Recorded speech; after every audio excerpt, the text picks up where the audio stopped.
جی السلام علیکم، کیسے ہیں آپ؟ میری دعا ہے کہ سب جہاں بھی ہوں خیریت سے ہوں۔ اللہ تعالیٰ سب کو اپنے حفظ و ایمان میں رکھے اور ان پیارے پیارے خوبصورت خوشبودار پھولوں کی طرح سب کی زندگی کو رنگدار اور مہکتا رکھے۔ یہ ہے ہمارا چھوٹا سا گارڈن جس میں نے کچھ روزز لگائے ہوئے ہیں جو مختلف کلرز میں ہیں۔ روزز مجھے بہت زیادہ پسند ہیں، لیکن بارش کی وجہ سے یہ کافی زیادہ خراب ہو چکے ہیں، تو کچھ تھوڑے بہت نکلے ہیں پھول، اچھے لگتے ہیں۔ گارڈن میں کلرفل پھول نکلے ہوں تو اچھا لگتا ہے۔ یہ عید کا دن ہے، بارش برس برس کے اب ختم ہو چکی ہے، تو اللہ تعالیٰ نے عید والا دن کافی اچھا کر دیا تھا۔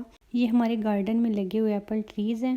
یہ ایسے پتلے پتلے سے چھوٹے چھوٹے سے درخت ہیں، یہ بہت بڑے نہیں بنتے لیکن ان کے ساتھ فروٹ آ جاتا ہے۔ پچھلے سال کافی زیادہ لگے تھے۔ یہ دیکھیں جو اس دن اولے پڑے تھے وہ بہت زوردار تھے، انہوں نے ان کو ڈیمیج کر دیا، ان کے اوپر چھوٹے چھوٹے سے نشان بن گئے۔ یہ بیریز کا پودا ہے، اس کو ریپس بیر بولتے ہیں۔ چھوٹے چھوٹے سے بیریز کے اوپر آتے ہیں جو کھٹے میٹھے سے ہوتے ہیں، تو یہ یہاں پہ کافی مہنگے بکتے ہیں۔ بہت تھوڑے لگے ہیں، بارشوں کی وجہ سے اکثر بیریز خراب رہتے ہیں۔ اور یہ ہیں رس بیریز، یہ بھی تھوڑے سے اگے ہوئے ہیں لیکن بہت زیادہ نہیں۔ یہ بازار جیسے بڑے تو نہیں لیکن بازار سے زیادہ میٹھے ہوتے ہیں کیونکہ گھر میں اگے ہوئے ہیں۔ اور یہاں پہ اسٹرابیریز کے پودے ہیں، ان کے اوپر بھی تھوڑے بہت لگے ہوئے تھے۔ اب ان کا سیزن ختم ہو چکا ہے، تقریباً جون تک یہ رہتے ہیں، اس کے بعد ختم ہو جاتے ہیں۔ یہ ہے میرا چھوٹا سا گرین ہاؤس جو میں نے ٹرائی کیا تھا۔ اس کے اندر میں نے ٹماٹر لگائے ہوئے ہیں، تریں اور کھیرے، اور ساتھ میں توریاں لگائی ہیں۔ گرل میں نے کوئلے جلا لیے ہیں اور جتنا رات کو سامان میرینیٹ کیا تھا میں وہ گرل کروں گی۔ صبح بچے اٹھ کے نماز پڑھنے چلے گئے، انہوں نے کوئی خاص ناشتہ نہیں کیا، رات کو لیٹ سوئے تھے تو صبح جلدی اٹھ کے اس وجہ سے کہہ رہے تھے کہ کھانے کا اتنا خاص موڈ نہیں ہو رہا، اس لیے میں نے سوچا کہ ان کے آنے تک میں چیزیں تیار کر لوں، ان کو بھوک لگی ہوگی تو پھر کھا لیں گے۔ بڑے بیٹے میرے کو بہت زیادہ شوق ہے گرل فوڈ کا، تو وہ کافی اچھے طریقے سے کھا لیتا ہے۔ چھوٹا تھوڑا بس ایسے ہی نخرے کر کر کے کھاتا ہے، وہ ویسے بھی کھانا بہت کم کھاتا ہے۔ میں اس دفعہ نماز پڑھنے نہیں گئی، ویسے تو یہاں پہ عورتوں کے لیے بھی جماعت ہوتی ہے، لیکن کووڈ-19 کی وجہ سے تھوڑی پابندی تھی کہ 200 سے زیادہ لوگ نہیں آ سکتے، تو سب سے پہلے تو رجسٹریشن کرانی پڑتی تھی۔ میں شور نہیں تھی کہ اس دفعہ عورتوں کی نماز ہوگی یا نہیں، یا پھر مجھے یہ بھی تھا کہ چلو میری جگہ کوئی اور نماز پڑھ لے۔ کچھ لوگوں کو بہت زیادہ شوق ہوتا ہے، تو میں نے ایک طرح سے اپنی قربانی دے دی، اپنی طرف سے قربانی دے دی کہ چلو میری جگہ کوئی اور پڑھ کے خوش ہو جائے۔ ناروے کے کافی علاقوں میں الحمدللہ مسجدیں بن چکی ہیں، عید کے علاوہ بھی لوگ جمعہ پڑھنے جاتے ہیں، عورتیں بھی جاتی ہیں، عورتوں کے لیے علیحدہ سے انتظام ہوتا ہے۔ پہلے تو زیادہ مسجدیں اوسلو جو ناروے کا کیپٹل ہے وہاں پہ تھیں، لیکن اب ہر علاقے میں تقریباً مسجد بن چکی ہے، جہاں جہاں پہ مسلمان زیادہ رہتے ہیں وہاں پہ نارویجن گورنمنٹ بھی فنڈ دیتی ہے، اور کچھ لوگ اپنی مدد آپ کے تحت پیسے وغیرہ جمع کر کے تو بے شک چھوٹا گھر ہو اس کو خرید کے مسجد بنا لیتے ہیں۔ یہ نان مسلم اسٹیٹ ہے لیکن پھر بھی مسلمانوں کا اتنا خیال کرتے ہیں۔ یہ کباب میں نے لیٹ بنانے شروع کیے ہیں، بچے آ گئے تھے، میں نے ان کو کھانا دیا تو کباب رہ گئے تھے، ویسے بھی میں کافی تھک گئی تھی، رات کو دیر سے سوئی تھی، صبح جلدی اٹھی تو اسی وجہ سے تھکاوٹ بھی زیادہ تھی، اس لیے میں نے سوچا کہ ریسٹ کر کے بنا لوں گی۔ اتنی دیر میں گرل کے کوئلے ختم ہو چکے تھے، پھر میں نے بادر نہیں کیا کہ میں دوبارہ سے جا کے گرل میں کوئلے ڈالوں اور گرم کر کے پھر ان پہ کباب بناؤں، تو میں نے سوچا کہ چلو توے پہ بنا لیتی ہوں۔ یہاں پہ بھی کافی اچھے بن گئے تھے، میں نے پہلے سلاحوں پہ لگا لیا تھا انہیں، سلاحیں کافی وزنی تھی اس لیے اتار کے میں نے بنا لیے، تو کافی اچھے بن گئے تھے ماشاءاللہ۔ یہ دیکھیں کافی اچھی سی لک آ گئی تھی الحمدللہ، بہت ہی زبردست اور ٹیسٹی ساری چیزیں بنی، بچوں کو بہت زیادہ پسند آیا۔ کھانے والے کھانا خوشی سے کھا لیں تو بنانے والے کی ساری تھکن ختم ہو جاتی ہے، یہی حساب میرا تھا، میں تھوڑا سا یہاں پہ اپنے لیے ڈال کے بیٹھ گئی تھی۔ ماشاءاللہ سے بہت ٹیسٹی بنا تھا، میں نے تھوڑا زیادہ ہی ڈال لیا تھا، مجھ سے سارا نہیں کھایا گیا، تھوڑا سا بچ گیا تھا، اس کو میں بالکل بھی ضائع نہیں کر رہی، علیحدہ سے پلیٹ میں ڈال کے رکھ دوں گی تو پھر جب بھوک لگے گی کھا لوں گی۔ جب میں بنا رہی تھی تو بھوک اتنے زور کی لگ رہی تھی، ایسے لگ رہا تھا میں سارا کھا جاؤں گی۔ کھانے سے فارغ ہونے کے بعد میں نے سارا سامان سمیٹا اور اس کے بعد نماز وغیرہ پڑھی، اور پھر ہمیں جنہوں نے انوائٹ کیا ہوا تھا ان کے گھر کی طرف چل پڑے۔ ان کا گھر ہمارے گھر سے تقریباً 35 منٹ کی ڈرائیو پہ تھا، بہت دل سے انہوں نے انوائٹ کیا تھا، اس لیے میں نہ نہیں کر سکی۔ یہاں پہ ویسے تو فیملیز بہت کم ہیں، میری فیملی تو بالکل بھی نہیں ہے، جن لوگوں کی پوری فیملیز یہاں پہ ہیں وہ یا تو اپنے والدین کے گھر جمع ہوتے ہیں یا کسی بہن بھائی کے گھر، اور سارے مل کے ون ڈش بنا لیتے ہیں اور ایک جگہ پہ مل کے سارے جمع ہو کے کھانا کھا لیتے ہیں۔ بس ایسی ہی ہوتی ہے یہاں پہ عید، کیونکہ یہاں پہ مسلم اسٹیٹ تو ہے نہیں، نہ قربانی کا سسٹم ہوتا ہے، نہ اس طرح سے پاکستان جیسی عید منائی جاتی ہے۔ بس یہ ہوتا ہے کہ کھانا اکٹھے کھانے کا بہانہ ہوتا ہے، وہ بھی اگر چھٹی ہو تو ممکن ہے، ورنہ اگر کام کے دن ہو ورکنگ ڈیز میں تو وہ بھی بالکل ناممکن سا لگتا ہے، کیونکہ ہر کسی کی اپنی روٹین ہوتی ہے، اپنی جاب ہوتی ہے، نہ جاب سے چھٹی ملتی ہے۔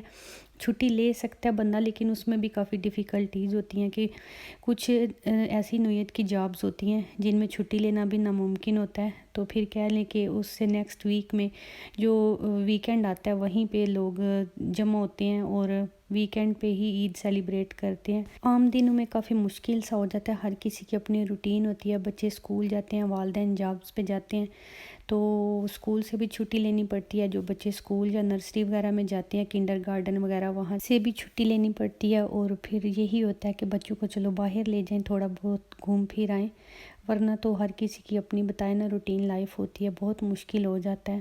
تو ویسے الحمدللہ فیملی ہوتی ہے، عید گزر ہی جاتی ہے، جن کی فیملیز ہیں ان کی بھی اور جن کی نہیں ہے ہماری طرح ان کی بھی۔ عید کے دن تیار ہو کے جب باہر وغیرہ نکلتے ہیں تو یہاں کے لوگوں کو بھی پتہ چل جاتا ہے کہ ہماری عید ہے، ہم سے پوچھتے ہیں کہ آج آپ کی عید ہے۔ اسی کے ساتھ اپنے بچپن کا ایک جڑا ہوا واقعہ مجھے یاد آ جاتا ہے، جو کچھ اس طرح تھا کہ میں تقریباً 10-11 سال کی تھی، اور ہمارے گھر میں ایک دفعہ ایک کرسچن بچی آئی، اور وہ بہت تیار کپڑے وغیرہ پہن کے، بہت اچھی سی ڈریسنگ کر کے، پرس وغیرہ لے کے، لپسٹک لگا کے، فل میک اپ میں، تو ہے چھوٹی سی تھی، تو مجھے بہت عجیب لگا کہ عام دن ہے تو یہ کیوں اتنا میک اپ کر کے تیار ہو کے آئی ہے۔ تو میں نے اسے پوچھا کہ آپ اتنی تیار کیوں ہو؟ تو کہنے لگی کہ باجی آج ہماری عید ہے۔ تب مجھے یہ بھی نہیں تھا پتہ کہ کچھ لوگ کرسچن بھی ہوتے ہیں۔ میں نے اس سے پوچھا تو اس نے مجھے بتایا کہ ہم کرسچن ہیں اور آج ہماری عید ہے، اس لیے ہم تیار ہوئے ہیں۔ تو اس وقت کی بات آج بھی مجھے یاد ہے، اور ہر عید پہ یہ واقعہ مجھے ضرور یاد آتا ہے۔ جب میں تیار ہوتی ہوں، مجھے نہیں پتا وہ بچی کون تھی، کیا کرنے آئی تھی، میں خود اتنی چھوٹی تھی، بس اس کی یہ بات مجھے یاد رہ چکی ہے۔ تو اب بھی جب عید پہ میں خود سے تیار ہوتی ہوں تو پھر مجھے لگتا ہے کہ ہم بھی اس ملک میں ایسے ہی ہیں جیسے وہ کرسچن پاکستان میں تھے، وہ منارٹی میں رہتے ہیں، تو یہاں پہ ہم بھی سارے مسلمان منارٹی میں ہیں، اس لیے یہاں پہ جب ہم بھی عید سیلیبریٹ کرتے ہیں تو لوگوں کو پتہ چلتا ہے کہ آج ہمارا کوئی اسپیشل ڈے ہے۔ یہاں پہ ہم ان کے گھر میں موجود ہیں، ان کے گارڈن میں بیٹھے ہوئے ہیں، وہ فیملی پرسنز بھی ہماری طرف اور ہیں۔ ہمارے بچے ساتھ نہیں تھے گئے، وہ کہہ رہے تھے کہ ہم وہاں جا کے کیا کریں گے۔ ان کی 2 بیٹیاں ماشاءاللہ سے، بیٹیوں اور بیٹوں کے انٹرسٹ مختلف ہوتے ہیں، تو اس وجہ سے بچوں نے سوچا کہ ہم گھر میں ہی رہ کے اپنی مرضی سے کچھ کر لیں گے۔ یہاں پہ سورج غروب ہونے کا سین بہت ہی پیارا تھا، بہت کھلی زمینیں تھیں، ساتھ میں کوئی ایسی آگے چیز نہیں تھی، تو بہت اچھی طرح سے نظر آ رہا تھا کہ سورج کی سائڈ پہ غروب ہو رہا ہے۔ ان کی کمپنی بہت اچھی رہی الحمدللہ، بہت زیادہ مزہ آیا، دن کافی اچھے سے گزر گیا، ان کا بھی اور ہمارا بھی۔ ان کا گھر بھی ماشاءاللہ سے بہت بڑا اور پیارا ہے۔ آج اس طرح کا موقع نہیں تھا، نیکسٹ ٹائم جب جائیں گے تو انشاءاللہ میں آپ کو ان کے پورے گھر کا وزٹ کراؤں گی۔ اس طرح سے آپ دیکھ لیں گے کہ یہاں پہ گھر کس طرح کے ہوتے ہیں۔ تو یہ ان کا سٹنگ ایریا سارا، ایک سائڈ پہ صوفہ تھا، یہ سامنے کھڑکیاں جو باہر سڑک کی طرف کھلتی ہیں، سامنے گارڈن تھا اور اس کے پار سڑک ہے، اور یہ ان کی ایزی چیئر، اور ساتھ میں درمیان میں ٹیبل، اور اس کے اوپر کچھ ڈیکوریشن پیسز۔ یہاں پہ یہ جو میں نے ڈریس پہنا ہوا ہے یہ آسم جوفا لان کلیکشن تھا، یہ کافی پرانا ہے، ویسے پرانا نہیں کیونکہ میں نے شاید ایک ہی دفعہ پہنا ہوا تھا، تب سے پڑا ہوا تھا، تو آج موقع تھا کہ میں اس کو پہن لیتی۔ کافی اکثر ایسے ہوتا ہے کہ بندہ کپڑے زیادہ خرید لیتا ہے، وہ پھر پڑے رہتے ہیں، موقع نہیں آتا، مناسبت نہیں ہوتی، یا اس طرح سے کچھ چیزیں پیچھے چلی جاتی ہیں تو وہ پھر بندے کا دھیان نہیں رہتا۔ میں اس طرح نہیں کرتی، میں بہت کم کپڑے لیتی ہوں، جو لیتی ہوں ان کو اچھی طرح سے استعمال کرتی ہوں الحمدللہ۔ وہاں پہ گپ شپ کرتے ہم بہت لیٹ ہو گئے تھے، یہ دیکھیں ٹائم تقریباً 1:45 رات کے بج رہے ہیں، اس ٹائم پہ ہم واپس آ رہے تھے۔ الحمدللہ ویسے تو کوئی ڈر نہیں ہوتا، بچے بھی ہم اپنے نیبرز کے حوالے کر کے گئے ہوئے تھے، ان کو بولا تھا کہ ان کا دھیان رکھنا، لیکن پھر بھی کافی لیٹ ہو گئے تھے، ہمیں تھوڑا سا ہو رہا تھا کہ ہم نے تھوڑی زیادہ ہی دیر کر دی ہے، لیکن یہ موقع اس طرح کا تھا، ان کا بھی بیٹھنے کا دل تھا، ہمارا بھی، تو اچھی گپ شپ لگتی رہی، ٹائم گزرنے کا پتہ ہی نہیں چلا۔ تو اب ہم کافی تھک چکے ہیں، گھر جا کے بس نماز پڑھنی عشاء کی، اور انشاءاللہ کوشش کریں گے کہ جلدی سو جائیں۔ بس جی، تو یہی تھی ہماری سمپل سی عید، اس کے علاوہ کچھ نہیں کیا۔ میں بہت زیادہ ہر کسی کے لیے دعا کرتی ہوں کہ یا اللہ جی ہر کسی کے ہر دن کو عید سے بھی زیادہ پیارا اور پرسکون بنا دے۔ اللہ پاک میری کی گئی دوسروں کے حق میں جو دعا ہے ان کو قبولیت کا درجہ دیں، آپ بھی مجھے اپنی دعاؤں میں یاد رکھیں۔ اب یہ ویڈیو ختم کرنی پڑے گی، اسی کے ساتھ میں آپ سے اجازت چاہوں گی۔ اللہ حافظ۔